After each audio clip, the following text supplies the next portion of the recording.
یہ ہے کہ آپ کو اسلام کی طرف آنے کی رغبت کیسے ہوئی؟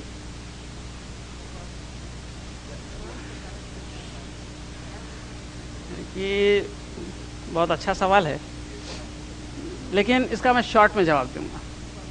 تو ہدایت تو اللہ رب العالمین نے دی، لیکن میں یہ میسج ہمیشہ دیتا ہوں، اور اس سوال سے میں کیونکہ بھول گیا تھا، یہ سوال نے مجھے ریمائنڈ کرا دیا۔ آج بھی میں وہی میسج آپ سب کے لیے دینا چاہوں گا۔ میرے ساتھ ایک دوست عمران نامی ایک بچہ پڑھتا تھا، اور اس کے فادر جج تھے۔ بچپن سے ماں باپ نے اپنے بیٹے کو یہ تعلیم دی کہ تم کسی بھی حال میں، کسی بھی قیمت پر نماز نہیں چھوڑو گے، چاہے تم کو کتنی بھی سزا ملے۔ اور میرا مینجمنٹ اسکول کالج کا، وہ ڈیلی ظہر کی نماز پڑھ کے 20 منٹ لیٹ آتا تھا، ڈیلی 20 چھڑیاں مار کھاتا تھا، اور کئی مہینوں سے یہ سلسلہ جاری تھا۔ اس طرح سے اس کے دونوں ہاتھ مار کھا کر کے خون جم گیا تھا، عادت سی ہو گئی تھی، گٹھے پڑ گئے تھے۔ میں کیونکہ اس وقت میں بنارس کا پجاری تھا، جب میں وہاں آیا 1 ہفتے تک میں نے دیکھا، میں نے اس سے کہا کہ بھائی تو اپنے ایشور کی بھکتی بعد میں کر لیا کر، اس طرح سے تو سزا کیوں پا رہا ہے؟ ڈیلی تیرے کو مار پڑ رہی ہے، تو برداشت کر رہا ہے۔ تو اس نے کہا پنڈت جی آپ اپنے ایشور کی بھکتی کبھی بھی کر سکتے ہیں، صبح دوپہر شام مندر میں جا کر کے، یا تو مندر آپ گھر میں بنا لیں، کیونکہ بھگوان آپ کے انڈر کنٹرول ہوتا ہے، آپ بھگوان کے انڈر کنٹرول نہیں ہوتے۔ اور ہم مسلمان ہیں، ہمیں 5 وقت کی نماز ڈیلی فرض ہے، اور اپنے وقت پر فرض ہے۔ اگر میرے ماں باپ بچپن سے مجھے نماز پڑھنے کے لیے وقت پر ترغیب دیے ہیں، اگر آپ کے مینجمنٹ کوئی اس سے بھی زیادہ سزا دینے کے لیے تیار ہیں تو میں بھگتنے کے لیے بھی تیار ہوں، لیکن میں اپنی نماز نہیں چھوڑوں گا۔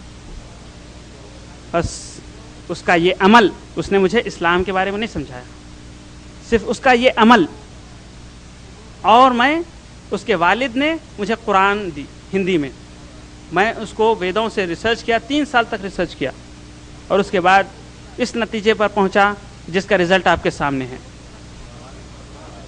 کہ ایک آچاریہ سنجے پرساد دویدی، آج احمد دوبے آپ کے سامنے ہے، احمد پنڈت۔ اور میسج جو ہمیشہ ہر ایک کو دیتا ہوں، اگر آج کے بعد یہاں سے آپ اپنے بچوں کو بھی عمران بنانے کی کوشش کریں گے یا عمران بنائیں گے، تو انشاءاللہ وہ دن دور نہیں کہ بہت سارے آچاریہ سنجے پرساد دوبے یا اور بہت سارے آچار، بہت سارے لوگ، گوپال رام راج، جو کچھ بھی ہوں گے، جو شنکراچاریہ ہوں گے، وہ احمد بن کر کے آئیں گے انشاءاللہ تعالی، اگر ہم اپنے اولاد کو عمران جیسا بنائیں گے۔ کیونکہ کبھی کسی کا ایک اچھا عمل سے لوگ متاثر ہو کر کے ہدایت کے راستے پہ آ جاتے ہیں۔ میرے دوست عمران کا نماز کا وقت پر پڑھنا، اور اس کا سزائیں وہ جو اس کو دی جاتی وہ برداشت کرنا، میرے دماغ میں ایک سوالیہ نشان پیدا کر دیا، اور جس کا نتیجہ یہ ہوا کہ میں جو کر رہا تھا مجھے وہ ہمیشہ غلط دکھائی دے رہا تھا، اور میں اس کے اپوزٹ سوچتا تھا۔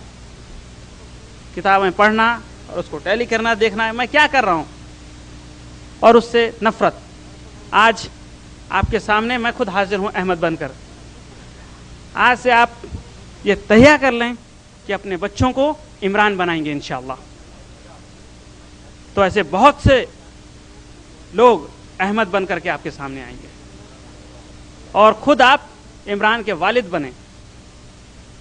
اگر آپ کے بچے ہیں تو آپ عمران کے والد بنیں، اور اپنے بچوں کو عمران بنانے کی کوشش کریں۔